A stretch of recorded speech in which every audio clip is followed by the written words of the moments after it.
Well, the trends in cardiovascular medicine are very, very interesting. This is such a dynamic time. I think if we went back 5 years and tried to forecast today, we never would have done that.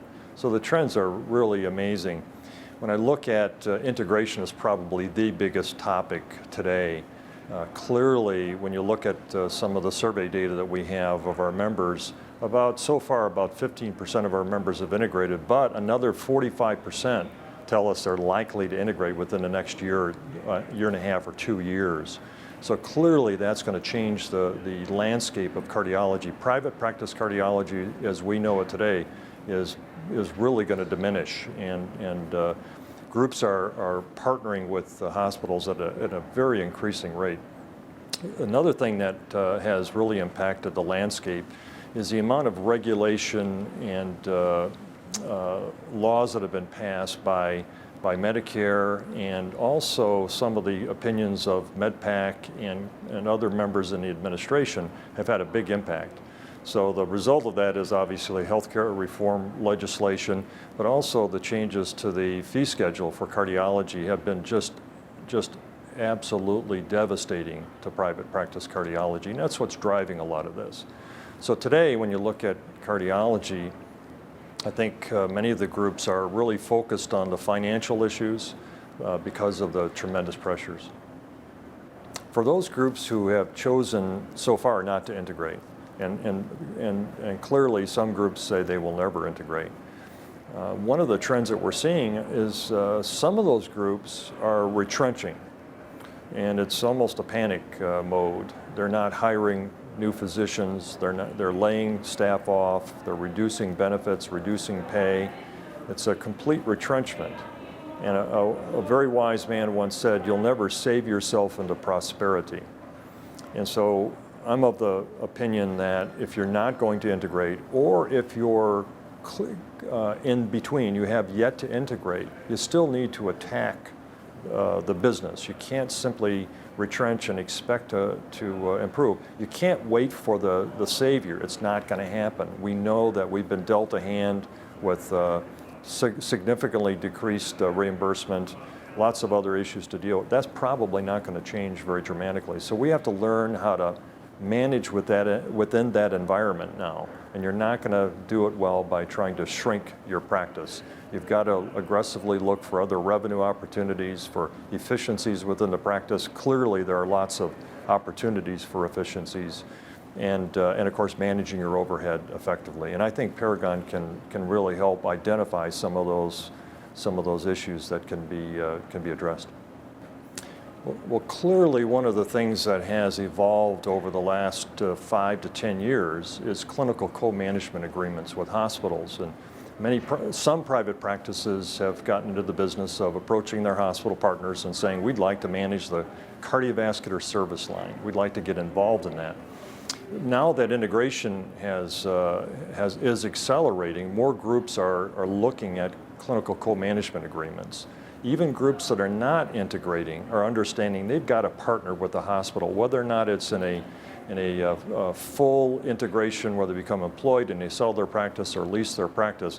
They understand they've got to be a partner with their hospital. So they're approaching that via managing the cardiovascular service line. So whether you're integrated or not, it's probably very, very important that you get involved in managing the cardiovascular service line.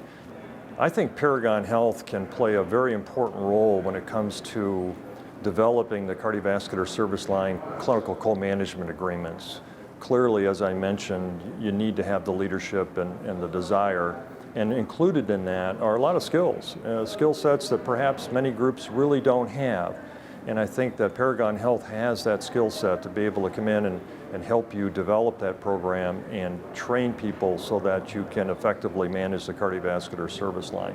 So after the integration, the environment changes fairly dramatically, especially if you've chosen the cardiovascular service line management choice. And that's where we have the leadership now, the physician and administrative leadership, to manage the practice effectively. Now we're going to manage the whole cardiovascular service line, and that brings into play the cath lab, the EP lab, non-invasive diagnostic centers, perhaps the CCU and step-down units, and perhaps even the cardiovascular surgical program. That's a whole new ball game and takes a lot of expertise.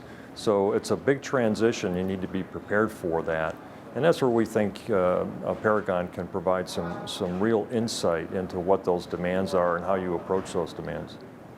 So if you've chosen not to integrate, or you're still in that in-between mode, clearly, in addition to the issues that I've focused on, managing the cardiovascular service line, sitting down with your hospital and developing a plan for that, getting paid for call, getting paid for covering regional offices, and you know, the industry has long had a history of cardiology practices reaching out to the rural areas around their central office and providing care to those patients. And of course the hospital wins and other specialists win in that environment because they haven't taken the risk of providing the infrastructure.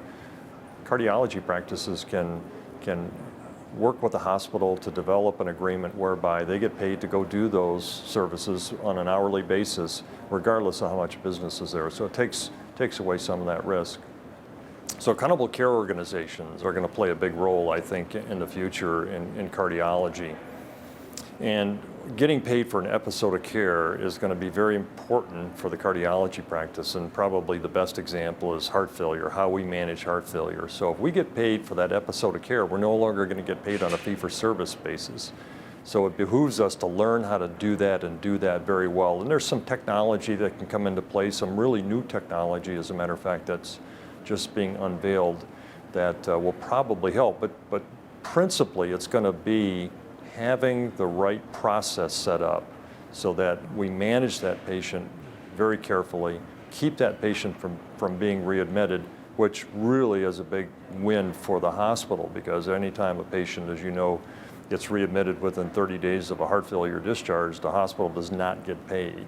So that's going to be a key position that Paragon can help members with, is how do we structure that? How do we design that so we can effectively deal within this new accountable care organization landscape? The other issue with accountable care organizations is there an opportunity for a cardiology practice, or perhaps a group of physicians, to get together in an IPA, for instance, to kind of take the lead on the accountable care organization front, and then maybe, if you're independent, then contract with hospitals. That's yet to be seen. I think there are some groups out there that would like to go in that direction, because clearly you kind of hold the club when it comes to making decisions. So this is an opportunity perhaps for cardiologists to take the lead, to not to be reactive, but to be more proactive. Now we have to consider that in healthcare reform, something's got to change, and we can't simply try to bring a lot of practices together, be those specialty practices or multi-specialty practices, to try to gain more leverage in the marketplace. That's going to be difficult, because there are going to be pressures on every front, on hospitals, on insurance plans, and on physician groups. So I don't think it's going to work to just get together to have more leverage and just beat everybody up for higher fees. What we have to focus on is how can we be more efficient in the provision of care, and how can we deliver higher quality care at a lower cost. That's really going to be the key. But I think that cardiologists will be in a position, perhaps, and especially in some markets, of taking the lead there.